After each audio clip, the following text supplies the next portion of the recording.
Далее смотрите брифинг. Речь пойдет о мерах поддержки участников специальной военной операции, их семей и детей. Предлагаем послушать. Министерство образования и науки Республики Саха-Якутия во исполнение указа главы республики поддержку семей военнослужащих. Сегодня мы продолжаем тоже освобождение детей от платы родителей, взимаемой за присмотр их детей в дошкольные образовательные учреждения.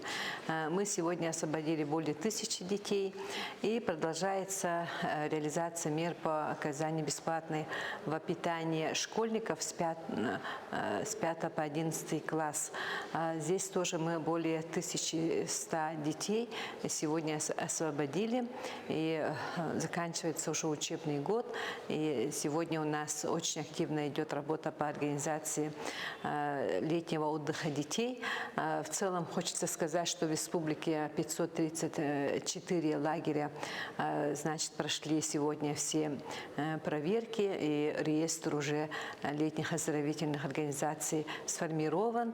И надо сказать, что для детей, для всех детей мы с 1 мая начали в этом году электронно принимать заявления. Мы принимаем заявления электронно через портал государственных услуг. Может родители при желании тоже заявление отправить в бумажном виде организации отдыха детей. Так, и сегодня мы в поддержку семей военнослужащих тоже принимаем заявления, в том числе со всеми детьми. На самом деле Министерством образования и науки более 50 тысяч детей планируется организовать отдых в республике. На сегодня мы заявления получили лишь более 11 тысяч заявлений, поэтому родителям хочу сказать, чтобы у нас продолжается прием заявлений. Если родители подали заявление через портал государственных услуг, они в течение 6 рабочих дней должны получить ответ. Но в исключительных случаях, может быть, до 14 дней родители должны ждать ответ.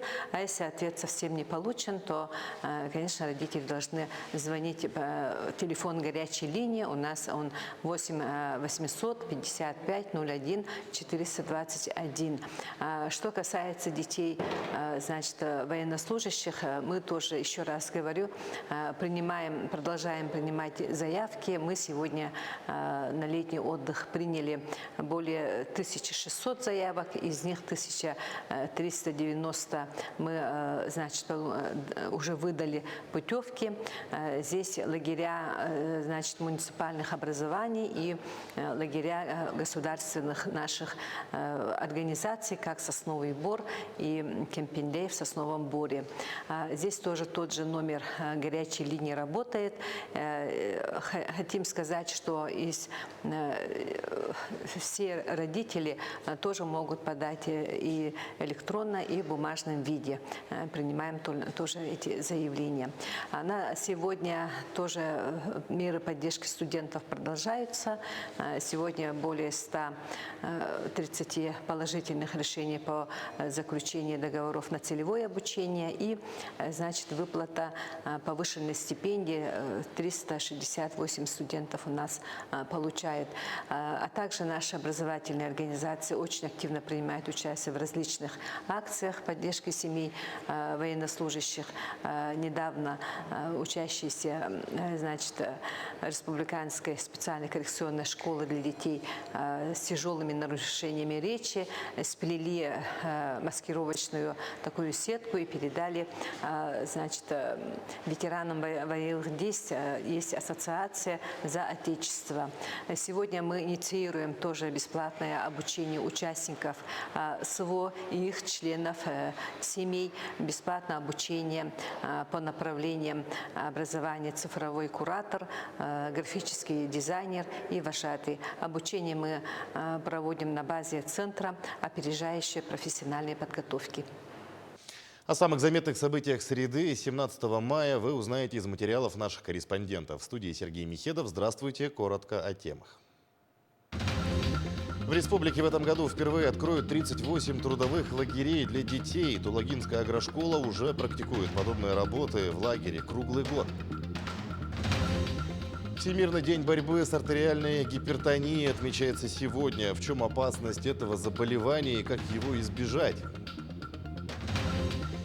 Человек проверенный, опытный и достойный высокого доверия. Наблюдательный совет Алроса избрал нового генерального директора компании.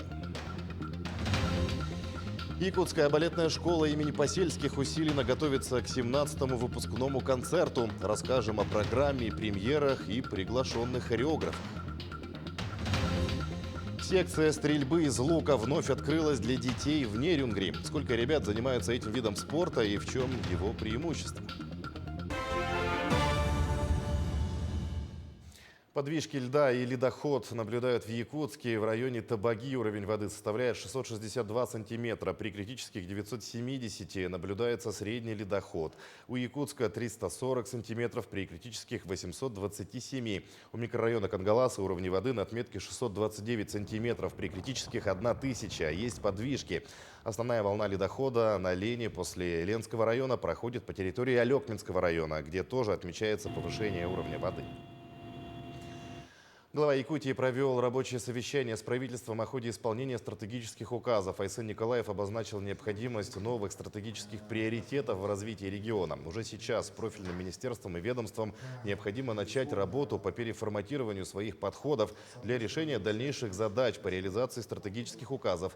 Глава Якутии отметил эффективную реализацию указа об инновационном и цифровом развитии. Сегодня практически 90% населения республики подключены к высокоскоростному интернету. Создан IT-парк, развивается необходимая инфраструктура. Напомним, что в регионе реализуется 7 основных стратегических указов. В связи с тем, что подписан был документ, указ о стратегии цифровой трансформации, глава сказал, что, конечно, нужно больше уделить внимание цифровой трансформации, экономике всех отраслей. Это и здравоохранение, образование, там, сельское хозяйство, промышленность. Создан штаб, и это наше основное направление. Там есть четкие показатели, рейтинги. Ну и вот второе направление, я сказал, что надо смотреть в части создания рабочих мест именно в креативной экономике. Волоконно-оптическую линию связи должны построить из села Кирова Вилюйского района до села Жиганск в рамках первого этапа проекта «Синергия Арктики». Такую задачу перед правительством поставил Айсен Николаев. Расстояние от Кирова до Жиганска 370 километров по Зимнику, вдоль которого и проложат магистраль. Вол соединит районный центр, также села Бестях и Баханай с сетями связи центральных районов республики. Тогда высокоскоростным интернетом будут обеспечены все жители Арктического улуса. Глава республики поручил правительству предусмотреть финансирование ВОЛС при очередной корректировке госбюджета. Развитие данного проекта позволит на примере уже построенных линий связи, как и Оленек со Скалах, безусловно, снизить стоимость услуг связи и приравнять ее к стоимости услуг на территории города Якутска. Ну и что немаловажно, это откроет новый дополнительный мир по развитию цифровых сервисов в арктической зоне. 38 новых трудовых лагерей для 2500 детей откроют в республике в этом году. В основном такие лагеря работают в летний сезон, но в Тулагинской агрошколе такой вид деятельности является круглогодичным. Так, в течение учебного года школьники работают по 2 часа после уроков и в месяц получают около 10 тысяч рублей. А в летнее время за один сезон 25 тысяч. Всего практикуют 2 направления – животноводство и растениеводство. Трудовой лагерь «Кэскилл» открывают летом в 3 сезона по 20 учащихся. Дети должны работать там 6 часов в день, должны работать по направлениям, там на поле должны работать, некоторые по уходу уже живностями, некоторые в теплице. Работа, конечно, дети все это знают. Кроме того, мы в течение года заключаем договора с детьми, и через центр занятости и СКПК тоже мы платим заработную плату. Сдачу ПЦР-теста отменили для прибывающих в республику вахтовых и сезонных работников. Согласно указу главы Якутии об отмене режима повышенной готовности, регламент обеспечения работодателями контроля приезда вахтовых сезонных работников из-за пределов республики утратил силу и не подлежит применению, говорится в сообщении. Кроме того, документ упраздняет предписания для работодателей и промпредприятий об обеспечении оплачиваемого периода изоляции перед заступлением на смену. Всемирный день борьбы с артериальной гипертонией отмечается сегодня. В этот день врачи активно информируют население о болезни, которая является одним из самых распространенных сердечно-сосудистых заболеваний. Так, по всей стране артериальной гипертонией страдают свыше 40% населения. Наш корреспондент Мария Кардашевская разбиралась, в чем опасность заболевания и как его избежать. Из года в год врачи твердят, что для здорового долголетия нужно сохранять стабильный здоровый вес, соблюдать режим сна и бодрствования, избегать чрезмерного употребления соли, алкоголя, курения. Но статистика звучит грозно. В республике зарегистрировано 115,5 тысяч больных с артериальной гипертонией. Из них 84 тысячи находятся на диспансерном наблюдении.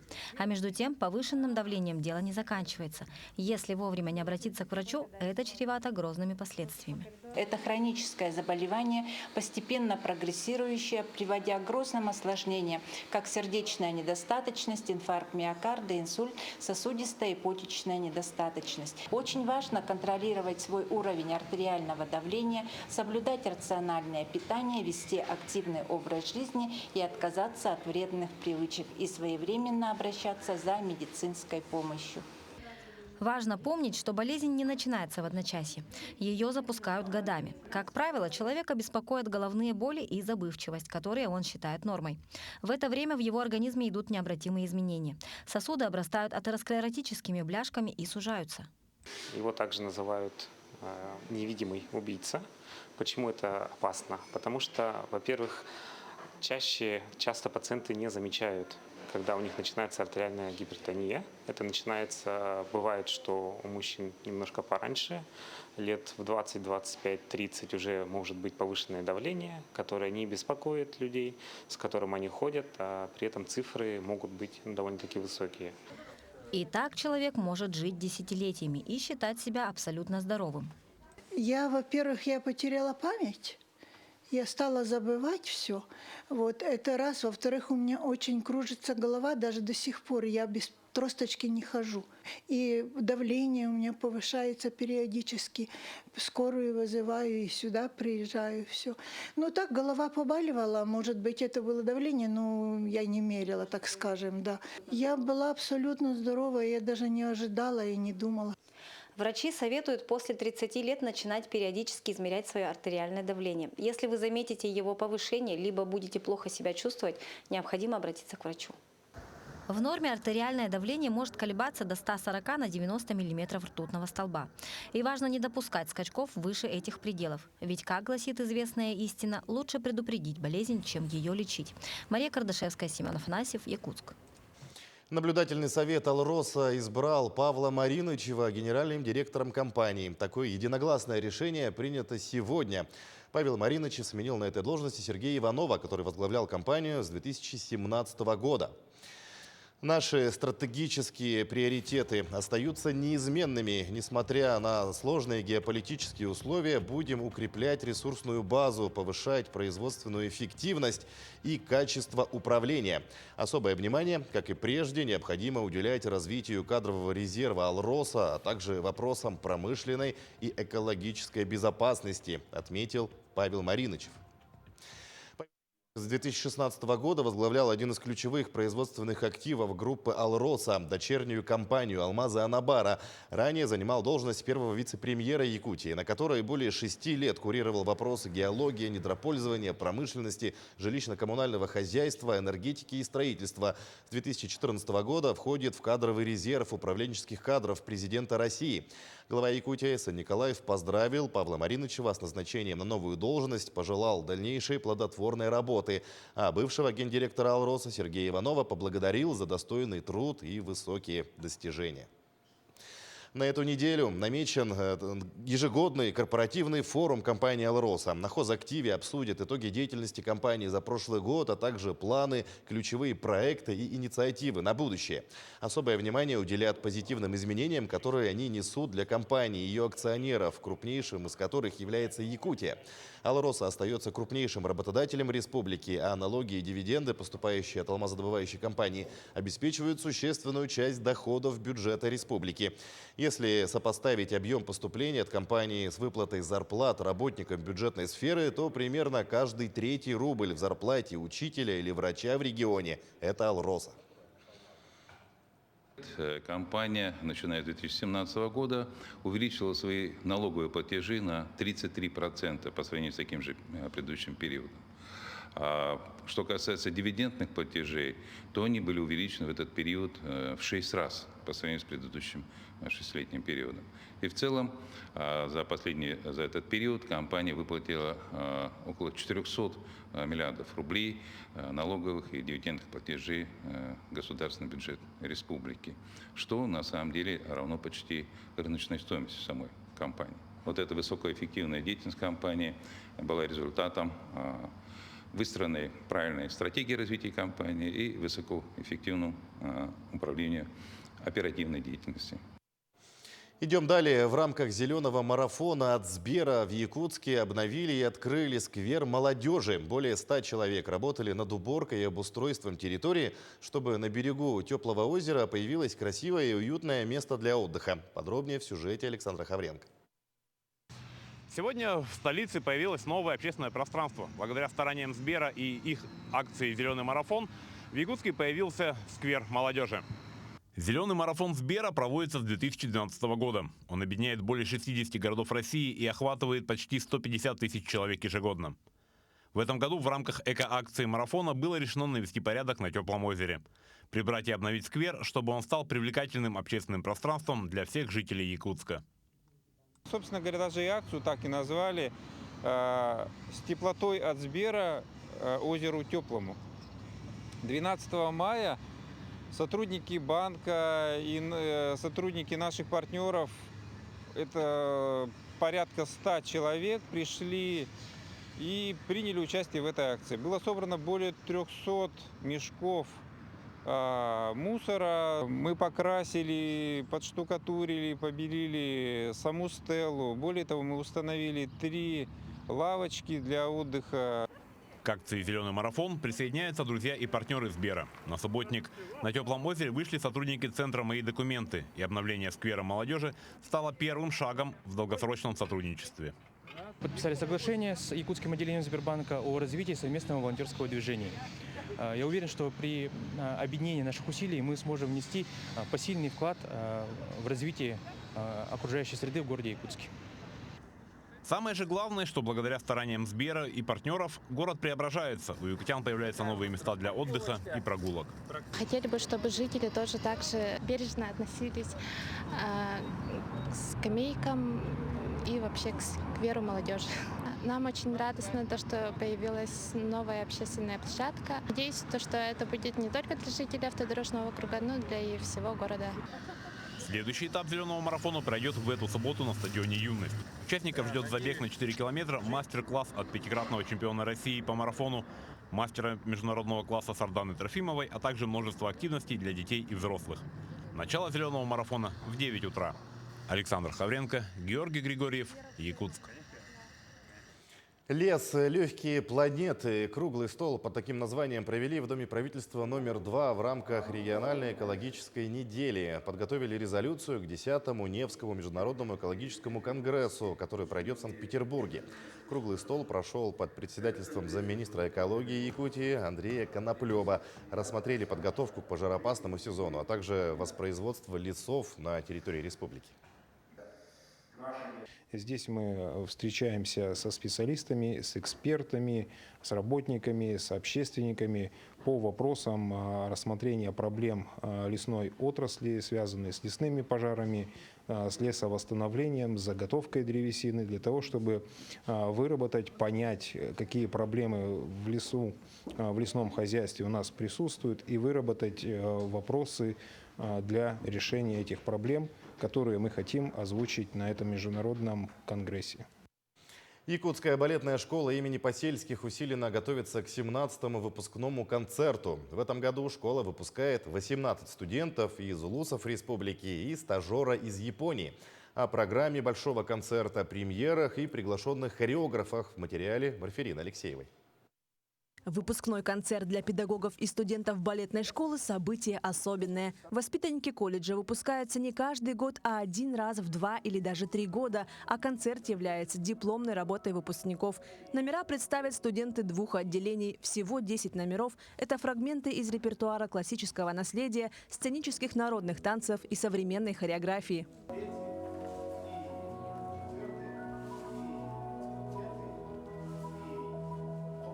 Постановку премьер ставят приглашенные хореографы в стиле современной хореографии. Так предстанет дуэт постановки Олега Маркова, солиста театра из Санкт-Петербурга, и большой номер от Алексея Расторгуева, хореографа, солиста Пермского театра балет Евгения Панфилова. В его номере примут участие все выпускники. К слову, Алексей сотрудничает с школой не первый год. Его постановки всегда отличаются тем, что он подчеркивает в номере уникальность якутских танцоров.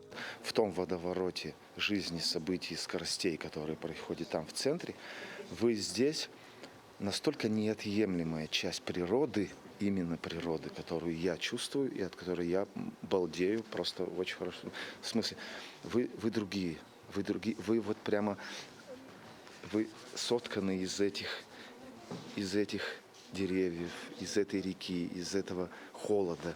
Вы прямо сотканы, вы более настоящие. Вот вы настоящие, вы что-то такое, что не расколется, не откроется сразу, и которое не поймешь сразу.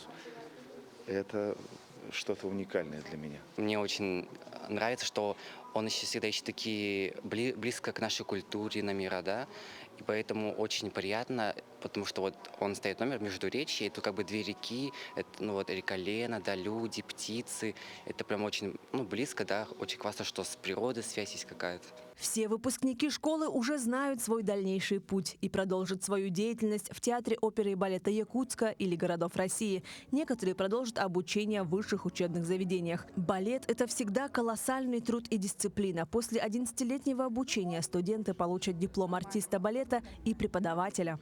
Труд, он всегда окупается, поэтому чем больше ты стараешься, чем больше ты вкладываешь, тем больше ты в итоге получаешь.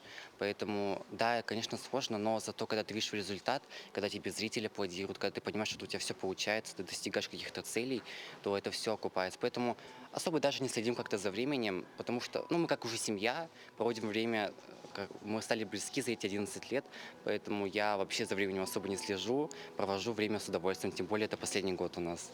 Нам всегда бывает, мы учим, а потом, думаю, вот скоро предстоит последний звонок и так далее, будем, наверное, печально расставаться.